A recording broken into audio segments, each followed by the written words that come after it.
This is 5 on 20 News with Joel Foster and Gilda Velez. And we're coming to you live from our downtown studio. It's Thursday, June 15th, and let's talk local headlines.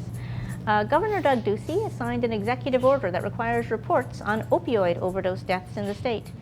He gave a 24-hour deadline for the reports. The announcement follows a Department of Health statement claiming that the state has been slow to deal with the opioid crisis because they lack data. The health department is requesting data on suspected overdoses, dispensed overdose treatment, and newborns suffering from withdrawal. It also comes a week after Ducey officially declared a statewide health emergency over the opioid crisis. What we don't know is whether the state of Arizona is committed to finding the best solution for those who are addicted. According to an NPR report, the manufacturer of one opioid addiction treatment has been lobbying to be the only one. And while Vivitrol, which is naltrexone, it may be effective, and it may even be the most effective treatment, it's unlikely that its manufacturer has patients' best interest at heart when it lobbies to restrict access to competing treatments, such as Suboxone, which are the older ones. For now, it looks like both are still approved for use in Arizona under Medicaid, at least until Medicaid is slashed by Congress. But it's not all bad news. According to a Johns Hopkins study, states that legalize marijuana have a 25% decrease in overdose deaths, a point that Ducey pointedly did not mention. That's interesting, 25% decrease. So Colorado, the state, Washington, the states that have... That's what it said. And you know, there's been so much pressure against marijuana, but yet there has, even with all that pressure, they've never found a marijuana overdose death. There's zero deaths of overdose. I wonder what the connection is that people are treating pain with marijuana, do you think? I think so, yeah. I think it's it's maybe not as effective as some of the strong opioids, but I think it has effectiveness for pain. And so if people have pain and they either smoke marijuana or use some of these marijuana derivatives, it's something that is a safe way to deal with pain, and so maybe they're not getting on the opioids, but you're not going to hear a word about that sometimes from the powers that be because... Well, I think it's just maybe cowardice in a way. I mean, nobody wants to kind of cross that line of endorsing it because it's easy to throw mud at somebody who's endorsing marijuana for whatever reason because it's taboo. It is taboo, but it's more it's sort of those things where if you have a kid, it's like, well, why is that the rule? Because I said so. We don't do that. But why is that? Yeah. Is it really for what they call harm reduction? In Europe, they talk about harm reduction. Like, actually, let's just get to the point of people who are having these overdoses having pain. How do we actually solve that problem? I don't think we have that attitude. No, it's interesting. I'm from Massachusetts. They just, they legalized it in the last election, and they have a terrible opioid problem there. I mean, especially in the Cape and those areas. I mean, it's really bad. I've so many classmates that I've gone to school with have had problems with it, overdoses all the time. And so it's interesting to see how that will affect that. So that gives me some hope. That's good. Well, hope is a good thing. We need that nowadays. Yeah, no, seriously. Yeah. All right. A federal appeals court upheld a ruling that challenged a plan by Freeport Minerals to divert water from the Gila River. The original case was filed by the Gila River Indian community and the San Carlos Indian tribe, who claimed that rerouting the water would have negative effects on their lands. The ruling by the Ninth Circuit Court said that Freeport did not provide enough evidence that their plans wouldn't impact the tribe's land. They cited the fact that some parts of the river often run dry, so those located near those areas would be negatively impacted. Yeah, so... We've got the court standing up for people and doing their job. I know, I was thinking that. I mean, thank God we have, a functioning legal system, because otherwise the native tribes would be, we'll see today there was a ruling on the Dakota Access Pipeline, and it's, so you see the courts are kind of working, at least someone's defending their rights, Yeah, we've got to win. I mean, it's the law is the law, and we're actually not ignoring that. That's good. It is good, I know, right? We got some hope after all. All right, two and one. Let's see what the next one is.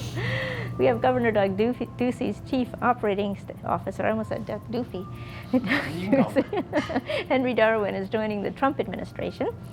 Darwin will serve as COO of the EPA, according to a press release. We still have an EPA? Oh my gosh, we still have an EPA. Darwin has worked under Ducey since 2015 after serving as the director of Arizona Department of Environmental Quality. He briefly led the state social service agency after the termination of former director Jim Jeffries. A search is currently underway for his replacement. All right, we got him, and then we got McCain's wife going in there. Right, We're gonna have yeah. some good representation. Yeah, so they're picking them. They're picking them out. Maybe they'll take Ducey. Good. Yeah, I know. All right. Tucson Unified School District voted to put a special bond on the November ballot that would raise $180 million over 20 years for building and for classroom renovations. Property tax increase would be used to pay the bonds back, which would cost homeowners an additional $4.23 per month. During a meeting on Tuesday, TUSD also projected the cost of the election, which would cost about $474,000 if Pima County recorders are used. If schools are used for the polls, then the cost would come down to about $300,000. The district says that there are more than $160 million worth of repairs that need to be addressed. These include repairs for heating and cooling systems, plumbing, flooring, light and water fountains. Prior to the vote, TUSD conducted a poll and found that 54% of Pima residents supported a $300 million bond, while 61% supported a $240 million bond, and 70% supported the $180 million figure, which they ended up going with. Board member Mark Stegman voted against the bond because he said that while the repairs are needed, he didn't think voters would approve the measure.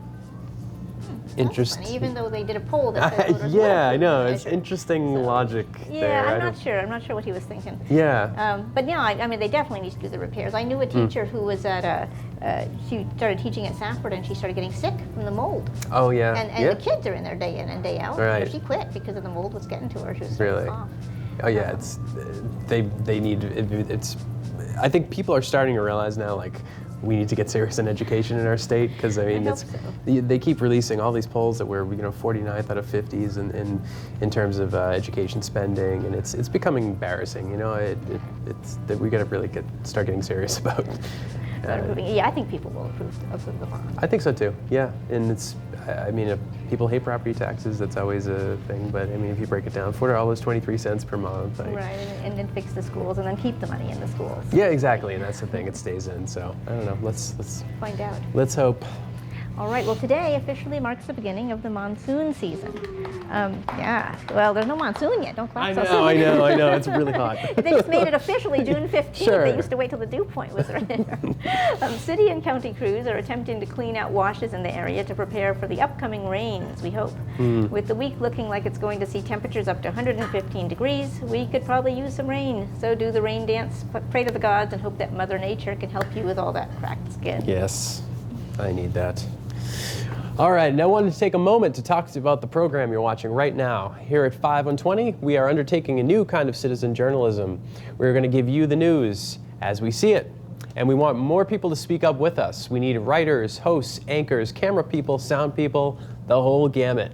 The times require a new way of informing ourselves. So join us. Do it. Do it now. Email us at info@creativetucson.org to get involved.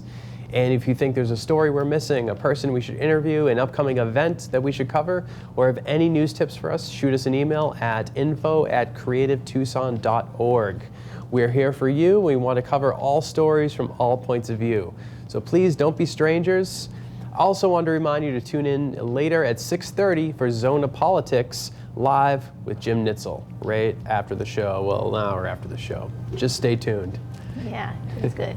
And now in national and international news. All right. Well, we have Missouri Republican State Representative Mike Moon introduced yet another bill that would define life at conception, which would essentially outlaw all forms of abortion statewide. If the Missouri Right to Life Act passes, then it would go into effect in August. Moon is the same state rep who introduced the Never Again Act in February, which would set up an exhibit in the Capitol Museum to spotlight abortion. Maybe it's this interest in exhibition that led Moon to create an odd advocacy video where he, well, let's take a look. We got video here? Oh dear. When the governor called for the second special session this year, I was right in the middle of my summer job. But like any good career politician, when I get the call, I'm going back to work.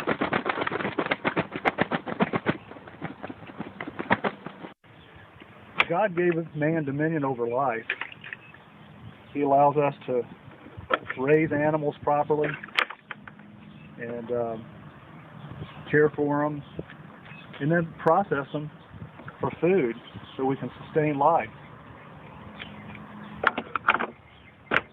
And that's what I'm doing here with this chicken.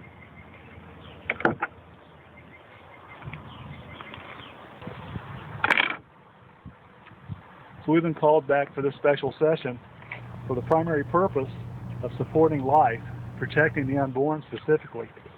And I think we need to get to the heart of the matter here. So today, I'm filing a bill that will lead to the stopping of abortion in the state of Missouri, and I hope you'll support it. So stay tuned for more details. Yeah. I'm just not even going to say anything about that. Not too subtle, we'll say that. Not too subtle. Is it dominion over all creatures? Oh Yes, yes. Okay. All right. Just what we want. All right. The director of Michigan's Health Department, Nick Leon, or Leon probably, was charged with involuntary manslaughter in misconduct over the Flint water crisis. Along with Leon, the state's chief medical executive, Dr. Eden Wells, will be charged with obstruction of justice, while 4 other officials were charged with involuntary manslaughter. The charges stem from an outbreak of Legionnaire's disease, a type of pneumonia, which spread when the city's water source was switched. According to the indictment, Leon knew about the outbreak but didn't alert the public. Legionnaire's disease killed 12 people and sickened over 70 people between 2014 and 2015. Normally, city managers would be charged, but Flint was run by state-appointed emergency managers at the time of the water crisis. State officials say that county leaders should be held responsible since the outbreak was contained within one county. Way to man up, guys. Yeah, showing so much caring for the kids, Yeah, for the people. deflecting, it's their fault. Oh yeah, no, that was just a sad situation. I mean, there was people saying like, oh, we trusted them saying our water was clean. And you expect when you turn on the water, you just turn on the water. Yeah, I mean, it's made me think differently about drinking tap water. I used to not really have a problem with it, and I don't know if it's partly because of that or it's all because of that, but I really, when I drink tap water now, or if I get in the situation where I have it, I get really... You worry about it. Which is weird when you think about it. I mean, you shouldn't have the thought that you're drinking poison. Right, you know? That's what your government is for. It's Yeah. to protect us against systematic things that hurt people where you're not in control. That's Right. what government's supposed to be for. Yeah, and I feel like that's kind of a widespread belief that that's what government's for, you know, and yeah, it's strange that it's just become normalized that we assume that, you know, that it's tainted in some way. Yeah. Hopefully they're going to fix that in Flint. We'll see what happens in 2018 in Flint. That'll be interesting. Yeah. All right. Well, a federal judge ruled on Wednesday that an environmental review for the Dakota Access Pipeline was inadequate and must be reconsidered. This was a huge victory for pipeline opponents, such as the Standing Rock Tribe, who protested for months last year. The protests were launched against Transfer Partners, the operator of the pipeline, because the tribe claims that a pipeline leak will taint their water and that the project runs through sacred ground. Despite the decision, Judge James Boasberg did not call for a ceasing of current oil operations, which have been flowing since February. However, Boasberg said that he would consider a cease in light of the decision. Boasberg said that while the federal government complied with their permitting procedures, the Army Corps of Engineers did not. And this is partly why President Obama shut down the pipeline soon before he left office. However, the pipeline was restarted with the election of Donald Trump, who just so happens to have investments in Transfer Partner and Phillips 88, who would benefit from the project. Big coincidence. Come on. Yeah, of course. What are you implying? This was good news, though. That is. Again, it's a judge, like you said, a judge is actually standing up and like, okay, Right. You have to obey the law. It doesn't matter if you're the big guy. It doesn't matter if you're rich. You have to obey the law. Right. And keeping my fingers crossed. Yeah, I know. Let's see how long it lasts. I was surprised, though, how it really wasn't big news. Like, it was kind of buried. Right. You know, I mean, the Dakota Access Pipeline had been such big news. Yeah, the like 6 months ago. I mean, it was protests the biggest thing, and it's just funny. And I hope that people hadn't forgotten about it. You know, it's people have short memories. They and sometimes that's do. what they depend on. Yeah. And That's so- the trouble of these kind of large scale protests and things like that. Is like people are really energized for that span of time, but it tends to Right. you know, How fall do you off. follow How do you up? sustain that? follow up? Yeah. We can look at some of that. Yeah. But good news altogether. So here, and then there's even some more sort of good news. See if you can follow this one. The Office of Government Ethics said yesterday that the lobbying waivers for White House advisor Steve Bannon are problematic. The issue came about after Business Insider published a report claiming that Bannon put pressure on Breitbart, where he was formerly editor-in-chief.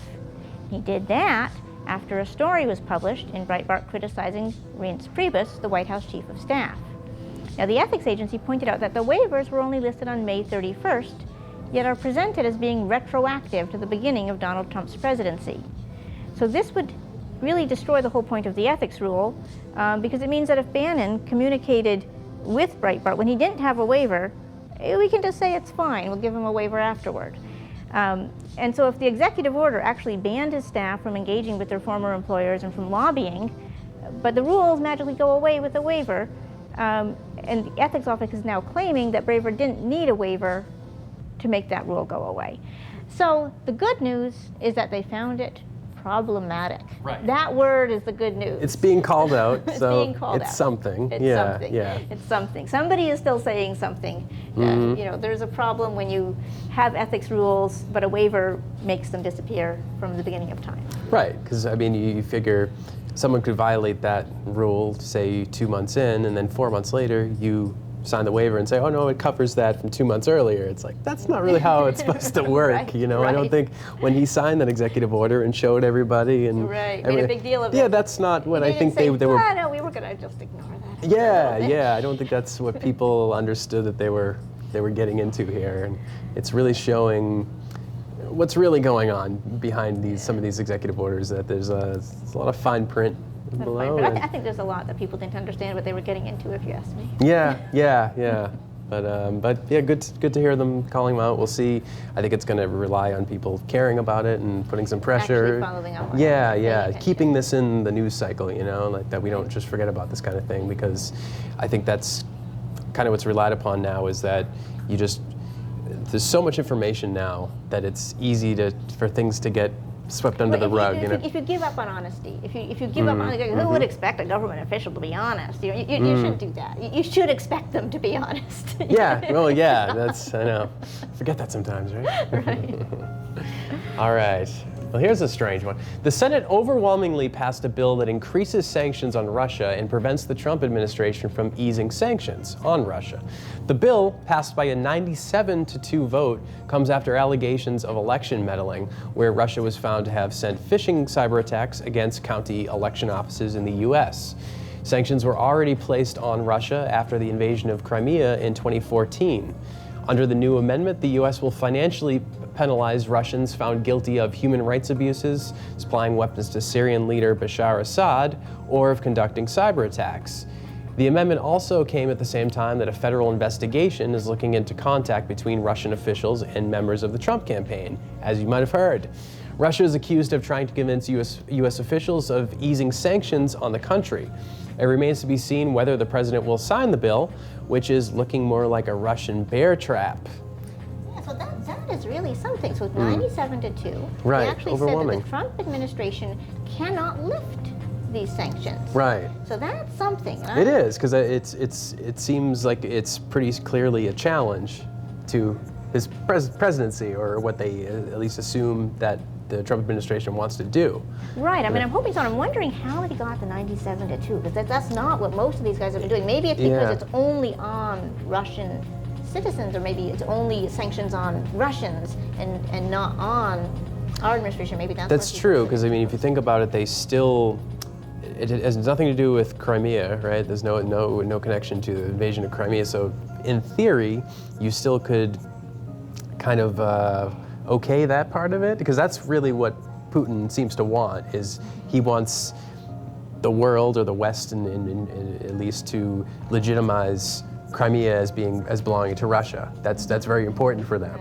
So he kind of can get that, but still, I mean, he throws us here's a cyber attacker, take him, put him in jail, or whatever, Maybe they put a lot of pressure on that. So maybe I mean, it'd be hard to vote against that, I guess, as a senator, to say that somebody who's attacked the U.S., somebody who's had human rights abuses, well, we shouldn't have any sanctions on them. Maybe that's hard for someone to say. So maybe it depends how you phrase these things. Right, and particularly with the cyber attacks, where it's, you had Comey last week saying that there's no doubt that there were cyber attacks. It seems like, at the very least, people, even the Trump administration, is admitting, there were some cyber attacks, but trying to say that it's they were just rogue citizens. It has no connection with the government. Right. You know? Maybe it's because it's against the citizens. Right. So that's interesting. But maybe that law can be leveraged for something in the future. We'll have to see. Yeah, yeah. So. I'm curious to see who the two were. I didn't look in to see who the two were, but yeah, wonder what their argument was.